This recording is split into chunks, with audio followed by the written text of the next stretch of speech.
printemps 2024, au cœur du jubilé diocésain qui célèbre les 400 ans des apparitions de Sainte-Anne à Sainte-Anne-d'Auray. Et cette année médiane est dédiée à Marie et nous sommes heureux de poursuivre notre découverte des grottes de Lourdes qui sont dans notre diocèse un petit patrimoine qui montre la dévotion particulière que les Morbihanais vouent à la Vierge et en particulier à la Vierge de Lourdes. Très vite après les apparitions, le diocèse de Vannes organise un pèlerinage et en 1875, l'évêque de Vannes emmène avec lui des Morbihanais envoyés par Sainte-Anne pour aller honorer sa fille à Lourdes. Dès l'année suivante, les habitants de Lessin qui ont participé à ce premier pèlerinage diocésain désirent marquer dans leur paroisse la trace de Notre-Dame de Lourdes. Et ils trouvent dans cet environnement bucolique l'endroit où installer une grotte au-dessus d'une source qui coule au pied d'un rocher, qui évoque évidemment la grotte de Massabielle. L'eau est très importante dans les grottes de Lourdes parce que elle a un symbole pénitentiel très fort, mais on vient aussi y boire les grâces que la Vierge veut nous donner, on vient y soigner les blessures de l'âme et du corps. Et ici, à Lessin, on peut aussi venir chercher de l'eau et boire à la source que nous donne la Vierge Marie.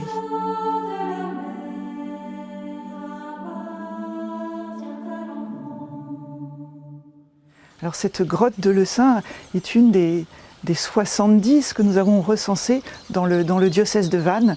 Tous les ans, on en découvre de nouvelles et toutes ces grottes montrent l'attachement des Morbihanais à la Vierge et au vocable particulier de Notre-Dame de Lourdes.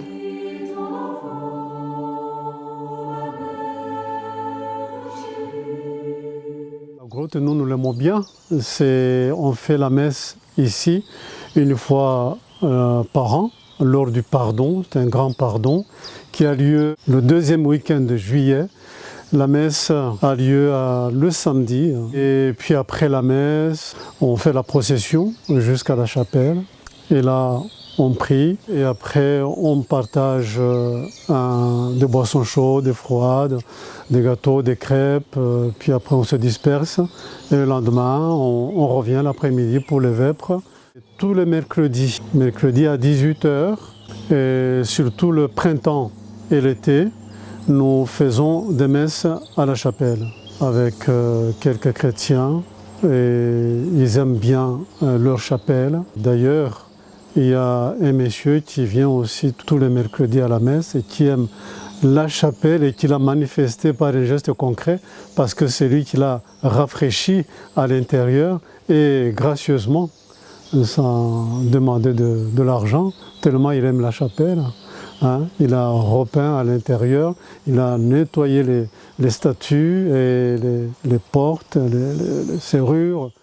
Nous l'aimons, les gens qui viennent l'aiment bien, elle est suffisamment visitée et puis voilà.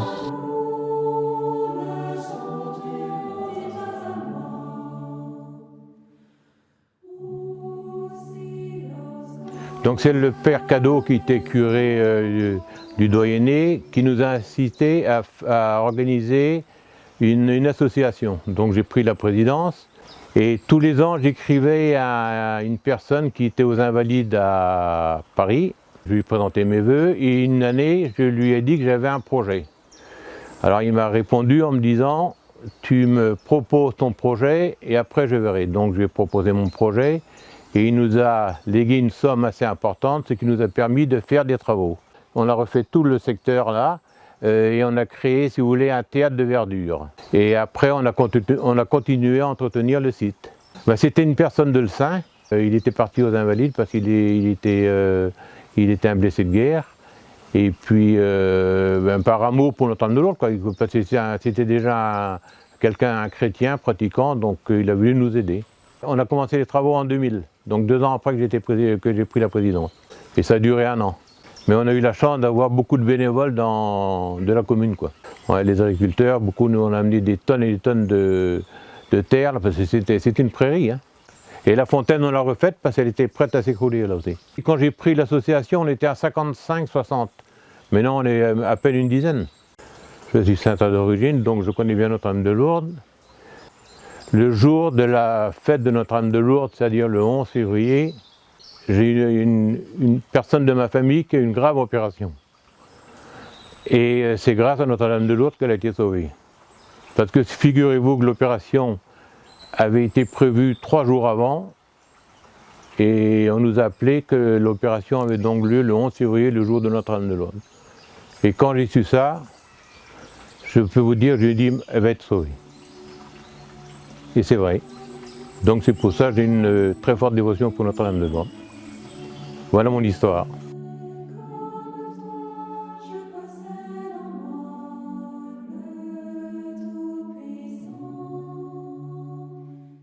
J'arrive de Nice, depuis 2-3 ans je vis à Le Saint et je fais maintenant partie donc, du comité de chapelle de ce lieu, de Notre-Dame de Lourdes. Tout ce que vous voyez autour de vous, y compris la chapelle, c'est issu ça vient du premier pèlerinage diocésain organisé par le diocèse de Vannes en 1875 et c'est ainsi qu'est née dès 1876 l'idée de mettre une Sainte Vierge dans ce bois.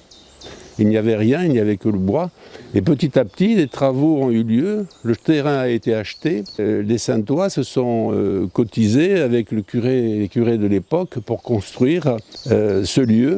En 1878, le bois a été acheté.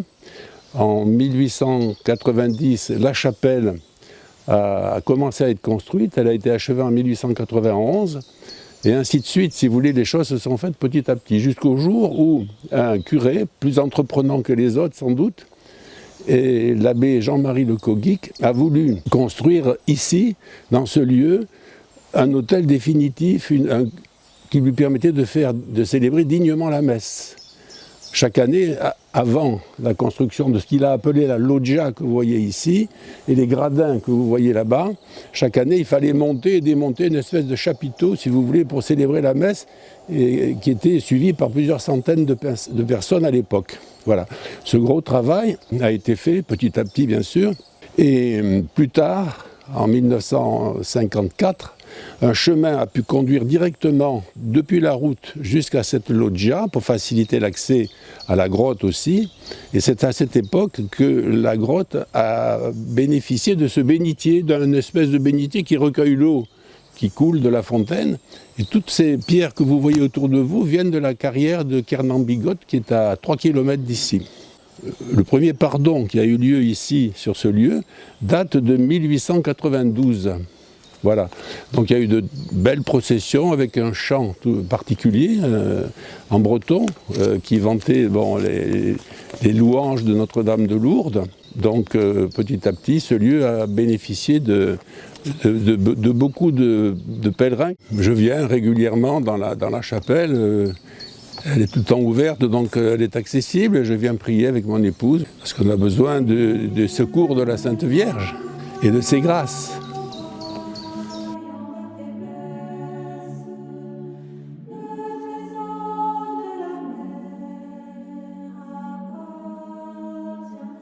Je suis gourinoise depuis une vingtaine d'années et j'ai une très grande dévotion à la Sainte Vierge et en particulier à Notre-Dame de Lourdes, puisque je vais régulièrement à Lourdes dans les Pyrénées.